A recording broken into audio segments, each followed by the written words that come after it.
చతుర్విధ ప్రక్రియల దృష్ట్యా తత్సమ ధర్మాన్ని పాటిస్తాయో లేదో గుర్తించడం సంఖ్యా సమితి.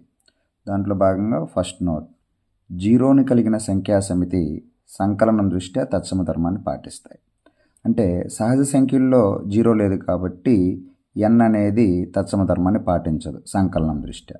అదే పూర్ణాంకాలు, పూర్ణ సంఖ్యలు, అకర్ణీయ సంఖ్యలు, వాస్తవ సంఖ్యల్లో జీరో ఉంది కాబట్టి ఇవన్నీ సంకలనం దృష్ట్యా తత్సమ ధర్మాన్ని పాటిస్తాయి. అదే ఒకటిని కలిగిన సంఖ్యా సమితి గుణకారం దృష్ట్యా తత్సమ ధర్మాన్ని పాటిస్తాయి. అంటే గుణకార తత్సమం ఒకటి కాబట్టి ఒకటి ఉండాలి. అందుకోసం సహజ సంఖ్యల్లో ఒకటి ఉంది, పూర్ణాంకాల్లో ఒకటి ఉంది, పూర్ణ సంఖ్యల్లో ఒకటి ఉంది, అకర్ణీయ సంఖ్యలు, వాస్తవ సంఖ్యలు వీటన్నింటిలో ఒకటి ఉంది కాబట్టి ఇవన్నీ గుణకారం దృష్ట్యా తత్సమ ధర్మాన్ని పాటిస్తాయి.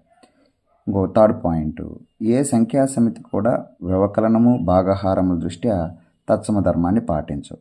ఎందుకంటే ఇప్పుడు ఎడమ వైపున వేసినప్పుడు ఒక ఆన్సర్ వస్తుంది, కుడి వైపున వేసినప్పుడు ఒక ఆన్సర్ వస్తుంది కాబట్టి వ్యవకలనము భాగహారముల దృష్ట్యా తత్సమ ధర్మాన్ని ఏ సంఖ్యా సమితి కూడా పాటించవు.